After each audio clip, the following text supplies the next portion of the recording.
Hello and welcome to Transforming Tomorrow, the podcast from the Pentland Centre for Sustainability in Business at Lancaster University Management School. I'm Paul Turner, and we don't have Jan Bebbington with us today. Unfortunately, we're on another farm visit, and on the way here, Jan's car broke down. As a result, Jan is still somewhere around the T-Bay area waiting for rescue. If we don't do any future episodes of the podcast, that will be the explanation as to why Jan has been eaten by wolves or something similar. Hopefully we'll see her safe and sound very soon. Fortunately though, I am joined by Phil Scott, Head of Purpose and Sustainability at the Lake District Farmers, who has been with us on the last few episodes talking about the Lake District Farmers work, and he's here with us again. Thank you very much for filling in Jan's shoes, Phil. I think we're getting a bit complex about Jim's farm because we actually came to do some soil sampling here about a week or so ago with John Quinton, and his car broke down. So I'm guessing there's some kind of, I don't know, Bermuda Triangle thing going on at Jim's farm.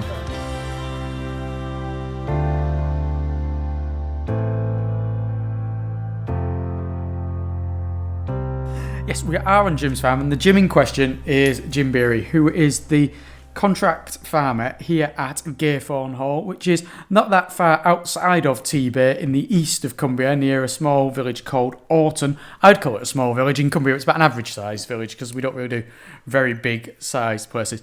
Welcome to the podcast, Jim. Thanks for having me. I want to start off, we've been speaking on this little mini-series about the Lake District Farmers and their work with Lancaster University to some farmers, to the LDF.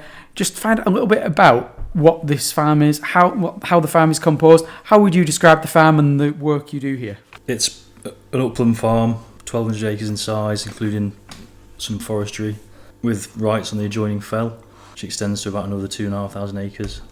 There's a lot of history. It's been a sort of focal point of the area for a long, long time.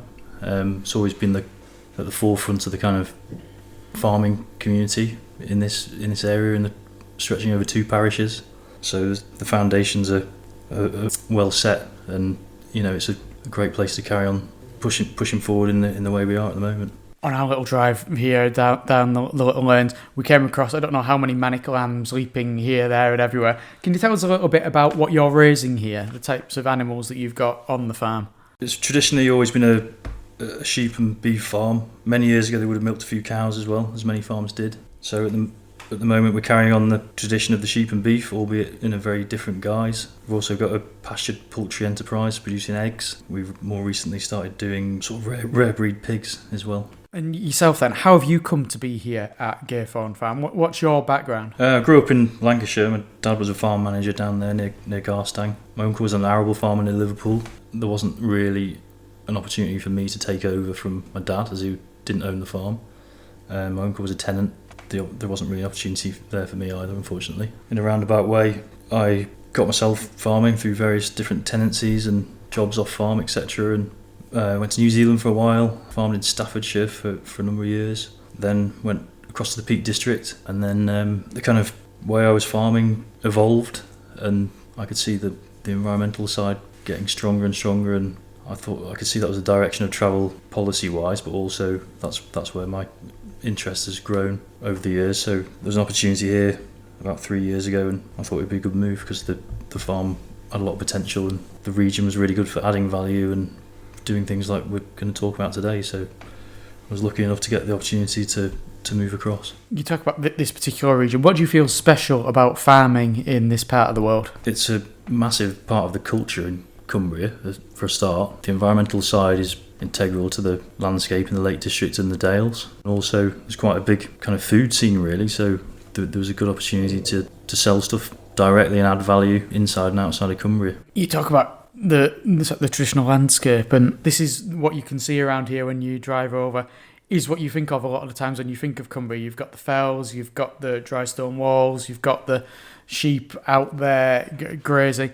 Do you feel like it's at the heart of the community in this area, so the farm, or do you feel it is the community almost? I think there's a lot I think it's probably at the heart of the community. A lot of people from outside of the area come to the area because of the way it looks, and that's been shaped by farming over the years. A lot of local people will have links to farming, probably somewhere in the family, which is pretty rare these days in the UK. And you talked about your principles, how you want to do farming. So what principles are you using to guide your decision making around what you're doing here on the farm? Well, I should probably start by telling you why I changed, I think. So grew up in quite an intensive farming background. My dad was mainly a pig farmer, pigs and intensive beef in large numbers. My uncle was a quite intensive arable farmer in Liverpool, using a lot of chemical inputs and fertilisers, etc.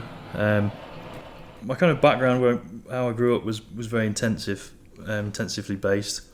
I was always quite interested in food and wildlife. I've always liked fishing, quite passionate about watercourses and wildlife around rivers and ponds and things like that. Then I went off to Harper Adams and studied agriculture, and ended up doing a sort of branching out into agriculture with marketing as well, because always in the back of my head was a desire to actually add value and market my own produce if I was lucky enough to farm on my own. The actual farming education was again quite intensively based. But in the late 90s, early 2000s when I was there, there was also a bit of business training and stuff like that. But it was a good foundation for what I wanted to do. Finished there and ended up working on an arable farm as a crop sprayer, which kind of horrified me a bit, to be honest, because I was working long hours just watching a lot of destruction, really. I didn't like these luminous things that were coming out of the nozzles and all the kind of hairs running away, and I was irrigating potatoes and watching the soil wash off the fields. I once accidentally irrigated someone's barbecue, which was a different story, but anyway. But I think I had a bit of a conscience about it, and I just felt that wasn't really what I wanted to do. So I subsequently ended up going back to Harper Adams and doing an extra year in marketing, and then really started to seriously think about what I wanted to do, which was really farm on my own and kind of produce really, really good quality food, but probably in a way that was a bit more sensitive to what I'd been doing previously. It's obvious from what you say there as well about your work around marketing and such that you recognise the need for there to be a business sense. It's no good just doing something that might be useful for the environment if it's not sustainable financially, culturally, socially as well. Absolutely, yeah. And going back to the arable farm where I worked, we were growing potatoes, and the potatoes were mainly being exported to chip shops in Portugal.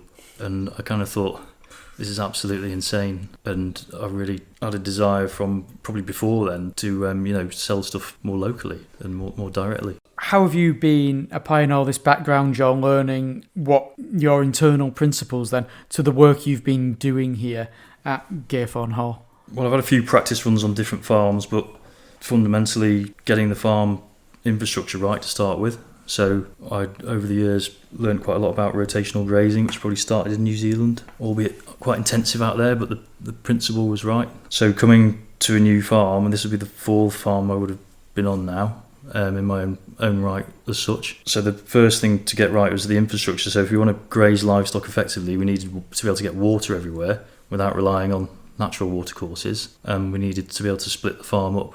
So put more fencing in, which we've been doing in the form of hedgerows here mainly. I'll bring in Phil then. Phil, you are here with us. How do you work with Jim on the farm? And then I'll put it to you, Jim, how you work with Phil. We were actually introduced to Jim probably about 4 years ago now. There's another farming family just up the road here who started looking quite heavily into regenerative agriculture, and it's something that we are looking into as a company. And they sort of mentioned a few farmers that we should speak to, and Jim was one of them. I still remember the first time that Jim, myself and Dan, the MD, met, and it was at the top field at the farm here. And even before Jim had moved in, he'd already started to show us what was going to happen at the farm and how it's going to look and how it's going to work, like replanting the hedges, trying to connect all the woodlands up, rotationally grazing his stock to improve the pasture, putting herbal lays, things like this. And it was, for us, it was just music to our ears, because it was nice to see a farm on this scale looking at regenerative agriculture in a scalable model.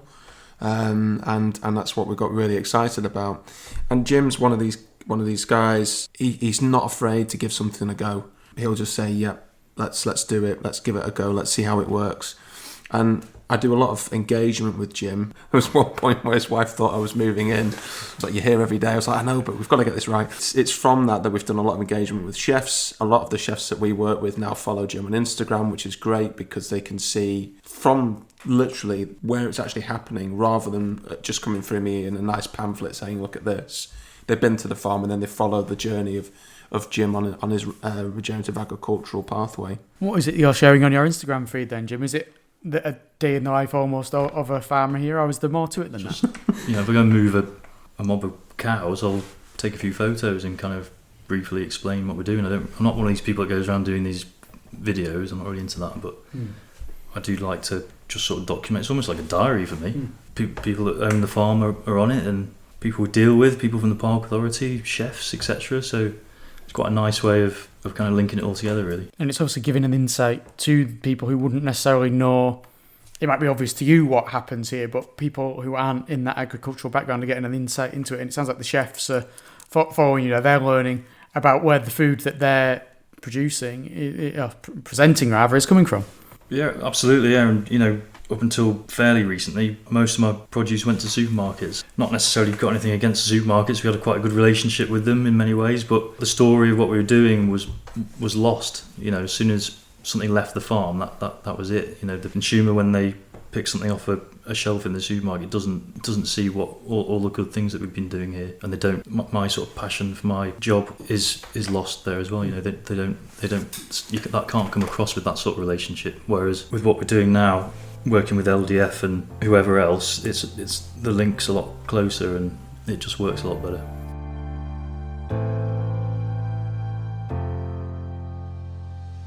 So it sounds like, apart from getting a semi-permanent house guest in, Phil, you've gained that good, positive relationship, personal relationship as well, rather than with what I guess could happen with the larger corporations where it's just a blank face. You don't really get to see anyone. You get to actually meet the people. I'd go into the supermarket, which we still do, and I'd see their kind of finest ranges and things like that, and think, well, to be quite honest, without sounding arrogant or anything, or meaning to, I thought, well, I think what we're doing is almost too good for this, and we need to find a different and a better route to market. Is the LDF a perfect way of doing that then for farmers like yourself who aren't necessarily producing on a massive scale, but still on a decent scale, but not on a massive scale, but you've got access to those more exclusive markets thanks to LDF having all those connections? Yeah, very much so. At the end of the day, it's a fairly big farm. I'm pretty busy, and the reality is that to do that added value side, we needed to have a third party involved, and that's basically what LDF do for us. There was a lot of people that it sparked an interest, and people would have asked if they can come and have a look. I mean, I've had a farm tour company get in touch today asking if a coachload of Americans can come. So people are obviously seeing it and interested and want to see. You do quite a lot of farm walks with Pasture for Life as well, don't you? Yeah. Where we sort of, you host them here. Yeah. And show the farmers around. And there was one time that stuck in my mind, and we were stood at the top field by the herbal lays, and there was this one farmer who's folding his arms at the back and looking at this field, and he couldn't get his head around that Jim hadn't actually fertilised the field for, 2 years or something. He kept asking, what, no fertiliser? None, and it was that light bulb moment, which is really good. Well, he's doing it now. Is he? Himself, yeah. Wow, that's cool. Isn't that interesting? Yeah. But the other thing that we want to do as well is engage a bit more with the public, and trying to build this kind of farming framework and system here, but I think it should be available for everyone to see. So hopefully we're going to put a few more footpaths in, and we're working on some disabled access so that people can come and see what we do, as much for their benefit as ours, really. Do you see yourself as a bit of a trailblazer, trendsetter, or anything? Not on social media necessarily, but with your, with the way you're operating the farm. Do you think, I hope lots of other farms do what that farmer you said who was on that visit did, and follow your lead? I don't see myself as a trailblazer. I think the difference between myself and a lot of other people is that I probably ask a lot of questions about what I'm doing, and I've probably always been like that, really, about various different things. But I'd like people to come and see what we do. They're welcome to, but they're welcome to make their own minds up. Do you find that you get good support from the LDF when it comes to actions that you're taking? Are they a good sounding board? Are they a good group of people to go to and explain what you're doing and get support for it? Yeah, definitely. I mean, I am guilty of having quite a lot of different ideas. I'm not very good at saying no. And yeah, we've got a good relationship. We don't just jump into things without thinking it through and planning, I'd say. Definitely up for giving things a go. I like producing really good food, and you know, if I can get the backing of people like Lake District farmers and the estate here and the Park Authority, etc., then all for the better, really.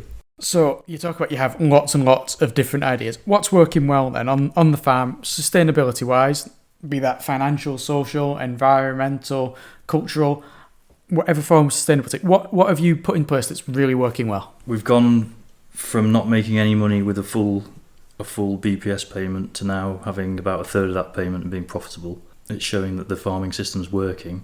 What I try to do is have a few different enterprises that complement each other in a kind of symbiotic way, so there'll be a benefit from one enterprise to another. 3 years into the journey now, financially it's turned around quite significantly, despite some major challenges in farming at the moment. In terms of flora and fauna, bird life, soil, huge transformation already. It does help that I've had a few practice runs on other farms, so we're probably managing to see results a bit quicker off the back of making mistakes elsewhere, and you know, the quality of the food is considerably better. You know, that's something we need to work on, is actually verifying that, which is hopefully going to be part of the project. And have you found, Jim, since you started implementing, I know we've been working together now for 3 years whilst you've been changing the farm over, and there's been a lot of hard work and a lot of graft and a lot of late nights. But is there a point where you start to see that the benefits sort of time-wise and personally, where you've put things in place, it might be a bit easier to manage rather than being running around and doing everything really intensively and constantly running the clock? Is that going to be something that might be in the future where it might get a bit easier to kind of organise your time? I think so, and I think it needs to be, really, because you know, I do have a life outside of work occasionally. That probably needs to get a bit better, but I mean, I'll give you an example, which, you know, there's 2 of us been on the farm for the last 6 weeks. We've been lambing sheep, carving cows, collecting eggs, putting fences up, etc., whereas previously that probably would have been 4 people. So the system is definitely making things easier. There's a big labour cost saving there as well, so it's definitely improving. But because we're only 3 years into turning a 1,000+ acre farm around, it's big shit. It's going to take a bit longer. So you know, we've got to put the effort in now, but that is part of the plan longer term, is to be able to enjoy our life off the farm as well. Does it require both a willingness on your part to make mistakes in order to be successful, from learning from those mistakes, but also a willingness on, because we say you are the contract farmer here, it's not your farm, you're managing it, running it, a willingness on the part of the people who own the farm, the landowners, to have you make those experiments and see how they go as well? To a point, yeah. There is a business element to it as well. I have to make a return for myself and for the farm owners. I can't be reckless. I think the important thing is, if we do make mistakes, which we do, we learn from them and use it as take a positive from it and move forward and make sure we don't do it again. Have you got an example of a mistake you have learned from in the past, and something that you maybe tried on a previous farm that didn't work, and maybe you've not applied that again because it didn't work, but you've learned from that and done something a bit different? I think probably the biggest challenge here has been the rainfall. You're in Cumbria, it's going to happen. The weather in the Peak District was pretty brutal in terms of wind, cold and snow, whereas here I find it quite a lot milder, but it is wetter. So some of the mob grazing that we've done at times when we've had a heavy rainfall has made a mess. So we've had to adapt and try and mitigate against that a little bit. I think the message we've got from both yourself and from our earlier conversation with Fiona down at Cartmore Fell is very much about that adaptation and looking at doing things differently. I know they said that they tried farming once, had to take a break and then come back and do things differently and adapt and change and things. So it's fascinating to see it. But going back to something you said earlier on, do you feel, this is something I asked them as well, that having that connection with nature is something you've always had in the environment, and that's something that helps your mindset when it comes to doing all these things? Yes, I've definitely always had an interest in that, without a doubt.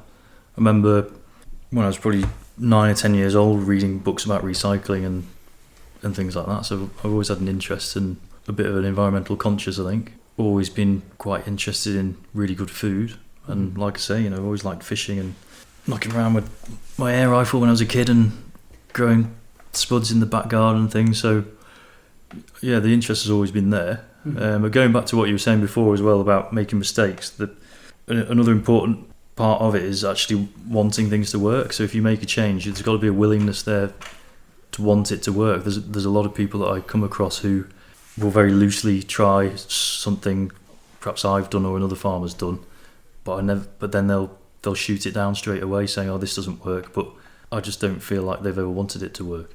If you're going to do it, you've got to be completely invested in wanting it to work. One thing that we talk about quite often, Jim, is the soil health, and the system that you're putting in it's called regenerative agriculture, and the mob grazing that you utilise on the farm. Talk us through that, because obviously we're looking at trying to sort of build soil resilience, which is another thing we're talking about, to make sure that we can still produce food in the future. But talk us through why you mob graze and what it actually is.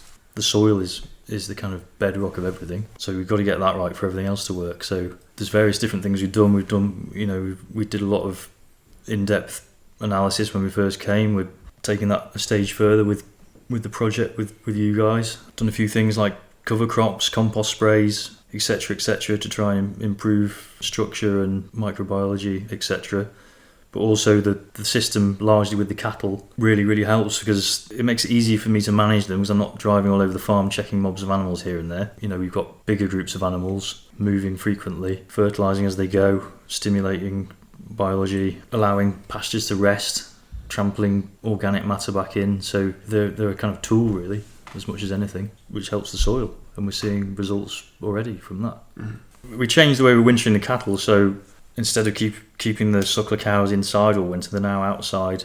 So we allow a large part of the farm to grow from kind of July, August onwards, and then bank that kind of growth as a lot of our winter feed, which is also allowing the flora and fauna to flower and act naturally in the flowering season, in the spring and the early summer, without being eaten away, and then eating it off in the winter with the cattle and trampling it in, which is then opening it up and allowing a lot of the diversity, which is, the seed bank was obviously already there, but it's allowing it to flourish. So we've done 2 counts over the last 2 years, and we've counted up to 186 different species in parts of the farm, which is pretty amazing, really. Brilliant. Some quite rare things in there as well. There's labels next to me here in your kitchen for the free range eggs you have from the chickens, and there's pigs somewhere as well. I know something we wanted to talk about was regards to the pigs, and it's about soy-free pig feed. Why is soy fed to pigs, and what do you do that's different? Soy is fed to pigs is a high in protein. Pigs require a lot of protein, as do, well, they're monogastric like chickens. So unfortunately, if you're going to have them in any number, they do have to be fed. It's not a grass-fed animal. That's just not possible. We don't grow any cereals here. It's not really suited to that. If we were going to do pigs and or chickens, we're going to have to import feed, which we do. So we wanted to try and source a feed that was as sustainable as we could get. Cutting out soya and also palm oil was quite integral to that. So we managed to have a conversation with a few other farmers, the Renaissance, who we buy store cattle off, and then get in touch with a feed company that producing on a very small scale the soya-free pig feed and soya-free layer feed. So we've given it a go and not seen any dip whatsoever in performance, and it means that we're not party to damaging rainforests and ecosystems elsewhere. Is there a reason why maybe this isn't more widespread? You say you've not noticed any difference in performance, so therefore the end product you're coming out with is just as good as if you were feeding them soy. But it seems like soy is what is in the mainstream. Is there a reason for that? I think it's slightly different for us because we're not intensive. We're not, I haven't got tens of thousands of laying hens.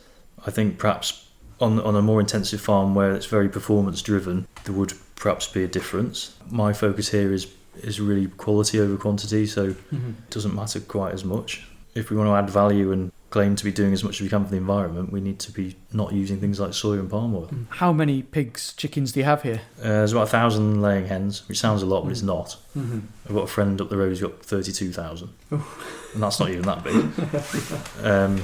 All free range? Yeah, and we move them around in the summer months on the herbal lays, theoretically following the cattle behind and fertilising it. The hens do eat some of the herbal lays, so it's part of the diet, but it can't be all of the diet. But it's definitely producing a better quality egg. And what about how many pigs? Well, we wanted to get to 35 a week.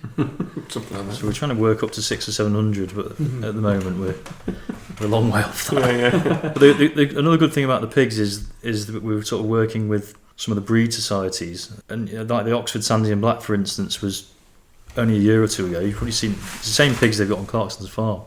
They were they were very much on the way out, and actually it's a really good product, and if we can do what we're doing and sort of fill the gap in that end bit, then we can help the survival of these sort of breeds as well. So there's a really good, that's a sustainable aspect in a way. Just to give you some understanding around about that, so a sow will have anywhere between sort of 6 to sometimes 16 piglets. I've seen monster litters. How often? How often are you? Just over 2 litres a year. They should Yeah. Oh, that's quite well. In the intensive world, they can go like 4 to 5, can't they? You have to push them. I think the gestation's 3 months, 3 weeks, 3 days. 3 days, so yeah. You'd be somewhere like between 2 and 3. Yeah. That's right, yeah. So in those litters, you may get one piglet that's up for breeding standard. So if you have a litter of 12 and you get one, what do you do with the other 11? So that's the problem of conservation breeding. We need to make sure that those 11 piglets grow into good, healthy pigs that then we can put through the food chain. Well, the other thing as well is that, and that goes for, it's not just pigs, it's the kind of food that we've been used to eating over the last 10, 20, 30 years has been lean, intensively produced meat, whereas these rarer breeds, more traditional breeds, it's not like that. It's more marble, there's a higher fat cover, but actually, and they're slower growing, but it's much, much nicer, it's much better for you, and it's much tastier. It's just a different product, totally different. I guess it comes down a lot to the fashion has maybe been for lean for people dietary wise, people maybe wanting to not have as much fat in their diets, for instance, but you're losing out the other aspects, like you're saying. You're not getting food that's as tasty, you're not getting food that probably is good. No, it's not. I mean, the nutrient density of our food, fruit and veg, is something like 70% less than it was 30 years ago. And the same applies for a lot of meat, eggs, all of it really. So actually a lot of the food that we're producing nowadays on a massive scale isn't really that good for us. And you're having to eat more of it to get the nutrients. Well, yeah, I mean, whereas if you had better quality and less of it, you wouldn't have to eat as much. Absolutely. So this sort of notion of more just is it's not right, because we need to be producing better quality, not more quantity, in my opinion anyway. Harks back to something discussed in the previous episode with Fiona about the whole meat, sustainable meat, is that possible, etc. But it sounds like if you're producing higher quality meat that's got the nutrients, more content, you don't have to produce necessarily as much, therefore. So therefore there's the sustainability aspect there. You're no longer having to do the mass production that you were doing previously. Absolutely, yeah. And I think, I've discussed it with Phil before, but I think we're kind of moving the way we're going to measure our output, hopefully in the future on this farm, and hopefully others as well, will be in nutrient density and outcomes, environmental outcomes, not kilos of meat or tons of wheat, etc., etc. There's so many empty calories being produced out there, it's nonsensical really. I want to turn away from the animals to look at wildlife ecological restoration that's taking place here. I believe you've had, is it 10 years now that's been going on here, work regarding woodlands and such. Can you tell us a little about the work that's going on the farm? There was some pretty good work that had been done before I came. There is some commercial forestry, but there's some really nice native woodland as well. The Woodland Trust have been involved for quite a long time, and they helped establish what I believe is the first wood pasture scheme in the Westmoreland Dales, which is on this farm. So that's trees in pasture basically, so it's a mixture of farming and woodland, which we get paid for. There's a lot of the poorer kind of gullies and banks on the farm that have been planted up. Since I've been here, we've tried to link that together with a network of hedges, so we've got a network of wildlife corridors and also more fields for our grazing system. So it's just a case of building on what was already there, which was quite good to start with. And I believe a creature that not necessarily that common across most of England now because of its bigger cousin, the red squirrel, is on your land. Is that something that there's a particular emphasis on helping to create environments where that can thrive? Yeah, definitely. I mean, it is quite a good area for red squirrels, but we've seen the squirrels migrate from one side of the farm to the other since we've been here. The squirrel range is quite helpful on that as well, but I think the farming system's definitely got something to do with it. The fact that we're creating corridors for wildlife to move along, and also resting parts of the farm so nature's not disturbed. Now, this is where I come to the part of the podcast where I was entirely relying on Jan to ask the question. I hope it fits in nicely here because Jan suggested it did. And it's about the ELMS, the Environmental Land Management Scheme. Now, can you explain how that works and how have you found it? Well, it doesn't work yet because it's not even happened yet. But I'm fairly apolitical, really, I'd say. But I do think the direction of travel since kind of Michael Gove and George Eustace is probably actually right. I think that we should probably be getting rewarded for outcomes rather than just be getting given public money for having land. And environmental goods are there for everyone, aren't they? The public benefit from clean air, clean water, and biodiversity and wildlife as much as I do. Mm-hmm. So I think it's probably the right direction to travel rather than being obsessed with production. But also, I do think we do need some food production alongside as well. So is that what the ELMS is about? Is about having some parts of the land that are not being used for production, but they're being preserved? I think there's different versions of it. There's landscape recovery, which is very much going down the kind of rewilding route, which probably does have a place in some places. For me personally, which is what I'm trying to do on this farm, is trying to achieve the right balance between food production and the environment, because I strongly believe that you can do both. If we're going to receive public money, I definitely do think we need to be doing something for it. We're competing against the NHS, etc., etc. We've got one of the most rapid declines in biodiversity in the whole world, which is shameful. Water quality is appalling. So farming can play a huge role in fixing a lot of those problems, and we have to be profitable to be able to do that. And realistically, we probably do need some public money. But on the flip side, I also think that the farmers, we need to be invested in it ethically mm-hmm. and physically, and do our bit. And if we're going to get paid by the public to fix these problems, we need to be doing it properly. So finally, then, coming to the issue that brings us as the Pentland Centre here to your farm, and that's the knowledge transfer partnership that's taking place between LDF and Lancaster University. So how is that knowledge transfer partnership going to help your understanding of your land and what you might do next here? It's going to help me quantify things because we've had a good discussion this afternoon about things that I'm fairly sure are happening, but I need to be able to prove it. Mm-hmm. And this project will hopefully in the end actually give me verification and proof that what we're doing is working and it is good and it is positive.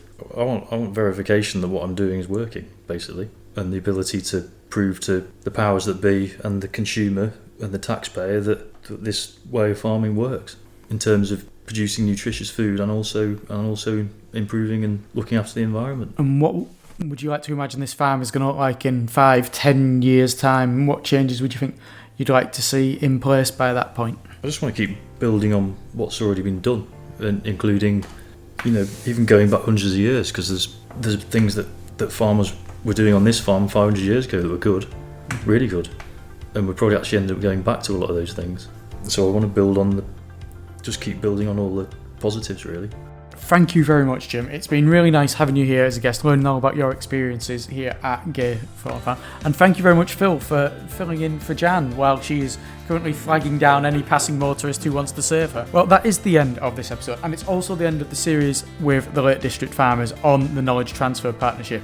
We've met members of the farming community, we've met Phil from Lake District Farmers, we've met the researchers who were working with LDF on the Knowledge Transfer Partnership at Lancaster University, and I like to think we've given you a good overall view of issues around farming at the moment, farming and sustainability, driving towards, and I'll stress that word again just for you, but towards net zero meat production, because there's such a big issue here and it's something that people talk about so much, about the sustainability of food. It's been a really fascinating set of podcasts.